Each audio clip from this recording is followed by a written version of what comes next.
there are many couples who after marriage decide not to have children ever in their lives. They say that they are happy without that and doesn't need children. They use permanent or temporary method as well for no Shariah reason. They say that having children is not first at all, so it's up to us we want or don't want. So my question is, will they be sinful for having this intention not to have children ever? And then they use precautions for that as well. Will they be sinful and accountable for that? And will those also be sinful who give advice to such couples that it's your life, choice, live as you want. If you don't want, it's okay. So I would like your guidance about this matter, inshallah. Okay, any more questions? No, sir. Okay, I will answer inshallah. Kalthum says that what is the ruling on a couple who get married and they agree among themselves, though they have no obstacles, nothing to prevent them from having children and reproducing, and they agree not to have any children. They have justifications that it's difficult, we don't want to, whatever. So what's the ruling on that? And what's the ruling on people who advise them of such things? First of all, to agree not to have children goes against the reason of getting married. Getting married is not only for sexual pleasure, but rather to also reproduce. And this is why Allah made marriage for humans, so that they can reproduce and have children and life would go on. The Prophet ﷺ said, marry the woman who is kind, who is productive or fertile, because I will boast with my followers and ummah on the day of judgment among the other prophets and messengers that I have the biggest followers.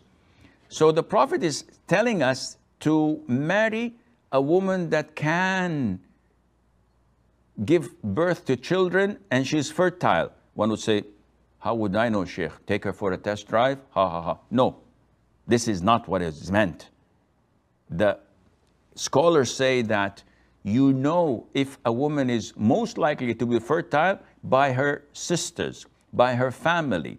So if she has like 5, 6 sisters and they all have children, the most likelihood is that she is also like them. But if she has 3 or 4 barren sisters, or Allah did not bless them with children, so you might be hesitant, look somewhere else.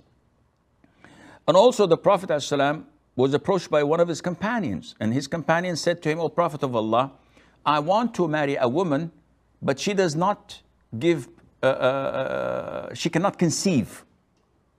Most likely she got married once or twice before and she failed to conceive. And this is not within her reach. It is not something wrong with her. This is how Allah created her. So she's not to be blamed for that. So the Prophet said, do not marry her. And the man repeated it. And he said, do not marry her. And the man repeated for the 3rd time. The woman is a bombshell probably, or from a good lineage or rich. There is something drawing him to marry her. So the Prophet ﷺ stated that you have to marry a woman who is fertile and can give birth to children. This is the essence of marriage. And hence, scholars say that agreeing to such a condition is invalid in marriage. And a man or a woman must not abide by it because it is sinful. It goes against Allah's religion. So you're choosing something out of your own mind and whims, and it is against what Allah has prescribed for us. Those who advise them not to have children forever, as they are as sinful as they are. Now, there is a difference between not having children forever or someone saying to me, listen, Sheikh, I'm going to get married, but the next 3 years we don't want to have children because I'm doing my PhD, because she is trying to finish her medical school. There is a reason, a legitimate reason, but to come and say, I don't want to have children at all. And this happens to a lot of the men who wants to marry a second wife. So they make it a condition.